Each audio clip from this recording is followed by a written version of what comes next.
Okay. Here's the raws, dude.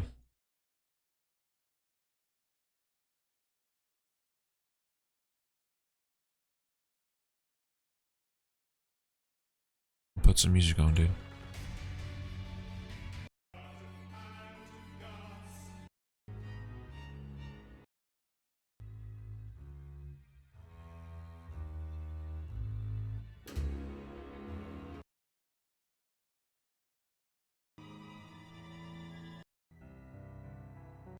Oh yeah, here we go.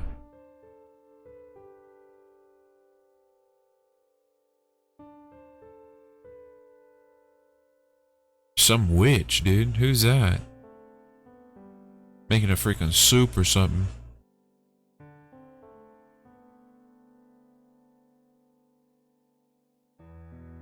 There's Shirke riding around with one of the witches. I don't know what that is.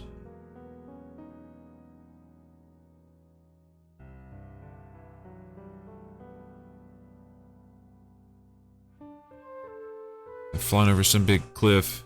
And there's Guts and SK walking. Okay, alright, okay.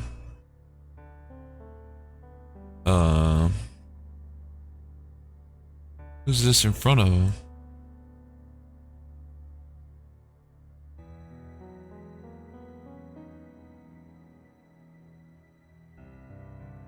I guess she's showing her that the world is. We got some golems. That golems, multiple golems. Me likes it raw. Is she showing her that there's just creatures here? Different kinds of creatures. It just jump cuts to Guts. And the Berserk armor taking over him again? What?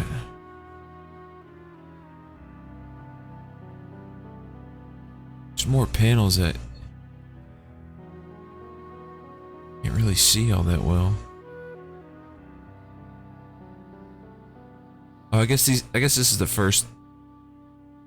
These are the first few panels, but we can't see them yet for whatever reason.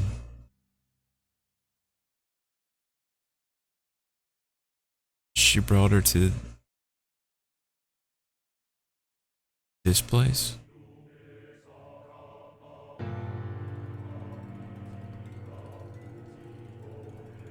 Oh, this is where they were going. Yeah, was this a dwarf? This is a dwarf. Oh, Guts is remembering Godo. The guy that made the Dragon Slayer. This is a dwarf, bro. And the Berserk armor is made by dwarves. So is Skull Knight's armor, if I remember right.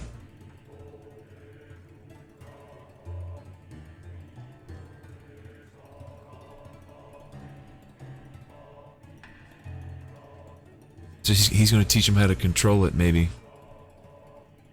Who's this crony woman?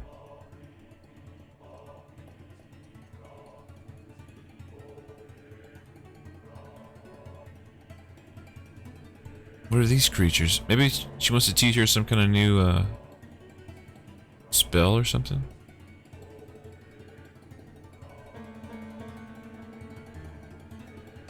I don't know what's going on here. Yeah, this song's scary, bro.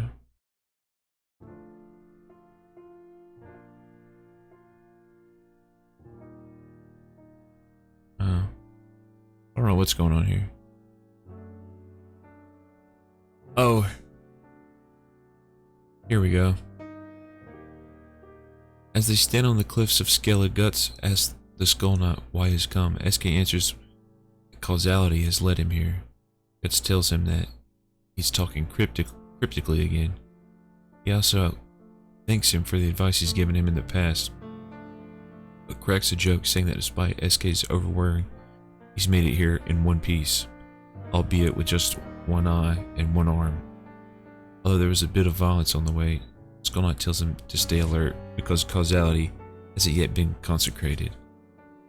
Guts gets worried and asks him what he means, but they're interrupted by Gedflin. Yeah, that's this chick. Gedflin tells SK it's been a while and calls him Your Majesty. Oh wait, who's Gedflin? What? Okay, but then corrects himself since nowadays he goes by the moniker Skull Knight. Guts is confused at Your Majesty bit. Oh, is confused at the Your Majesty bit. The Skull Knight tells Ged that his face looks familiar to him. You're the child of Vito. Gedflin states his name and then tells him that when he was a boy, he accompanied his father during several audiences with SK, and now he oversees this village. SK replies with a backhanded compliment. That sly boy became an excellent man. Guts goes, wait a minute, old man, how old are you? Gedflin replies that it's meaningless to ask that of a being that exists in a different time flow. Okay. Gedflin in turn asks Guts how he knows Skull Knight. Guts replies that some kind of ominous relationship that is fated to be and can't be avoided. Ged is like, is that so? He then suggests to Skull Knight that he visit Hanar along with Guts. Hanar is the dwarf blacksmith who created both the Berserk's armor and Skull Knight's current armor. SK agrees and says he'll use this occasion to ask him to repair his armor. We move to Molda sleeping in a tree branch. She awakes and sees the three of them going down a gorge. Meanwhile, Shirke is trying to learn how to fly on a broom. Okay. Molda uses this as an excuse to take off with her. She gives her a first flight experience.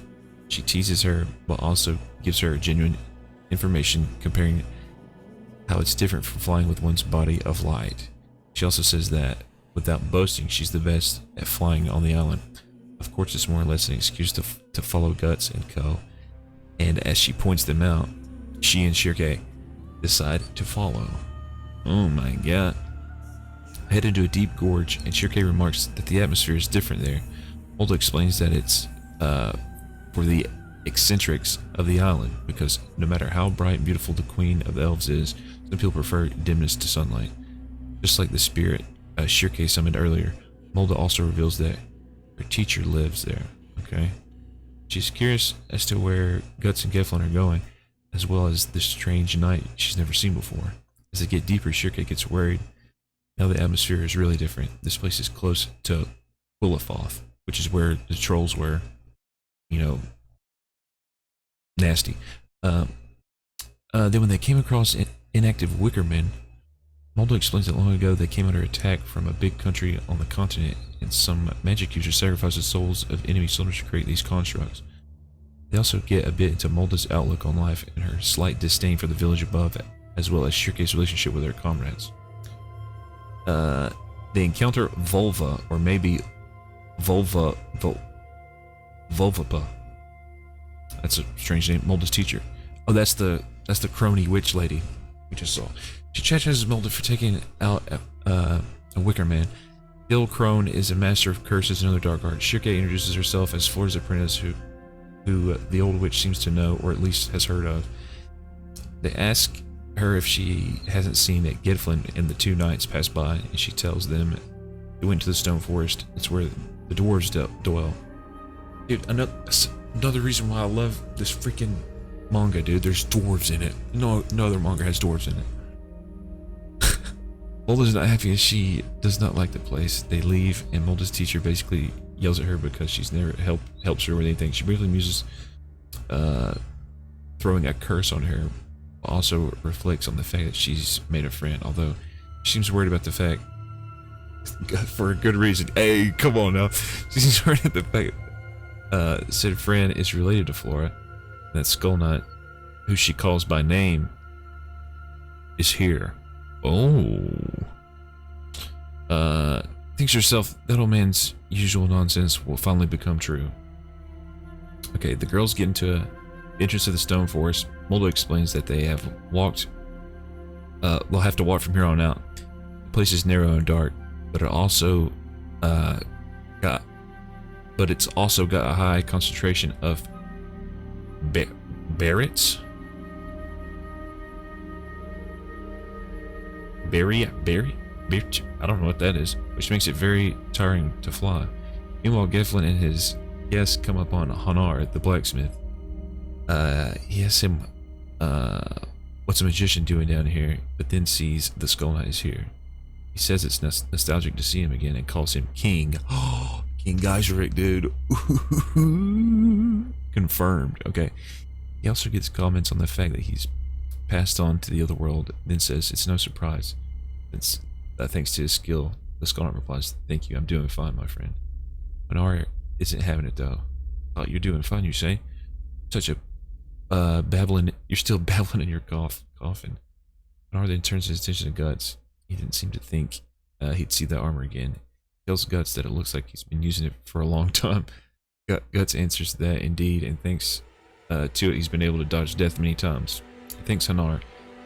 The dwarf tells him that since he's now the owner of that armor, he can use it skillfully without limits. However, the armor can also devour its owner, as it is possessed. He then says he'll test it, and strikes the armor with their hammer. It immediately activates, and the episode ends. Oh my.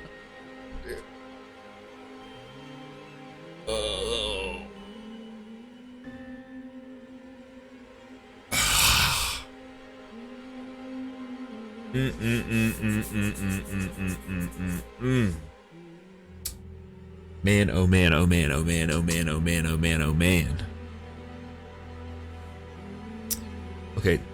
Okay, some comments, okay. Excuse me. The name Vido/Vid is reminiscent of Void. Not the same name, but it doesn't feel like a coincidence either. True. And Void is the big brain guy of the God Hand. The leader, I guess. I'm guessing it might be that Vid was his human name, and when he was reborn, he renamed himself Void, just like Griffith and Femto. In Japanese, the two variants of the name seem both kind of similar while sounding pretty different. So yep, means Geflin might actually be Void's son. Wow. I want to emphasize this isn't carved in stone or anything, but it's not a possibility being ignored either. Truth. Truth. The name Hanar and Volva are both inspired by Scandinavian mythology. However, Miura tends to slightly modify names when he borrows them, so take note that their final spelling is pending. Okay, could be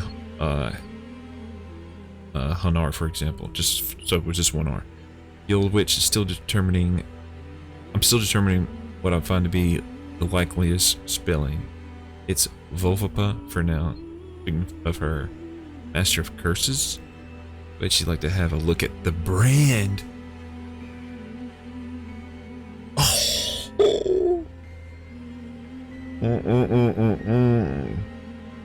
So many things are happening, and I'm so happy.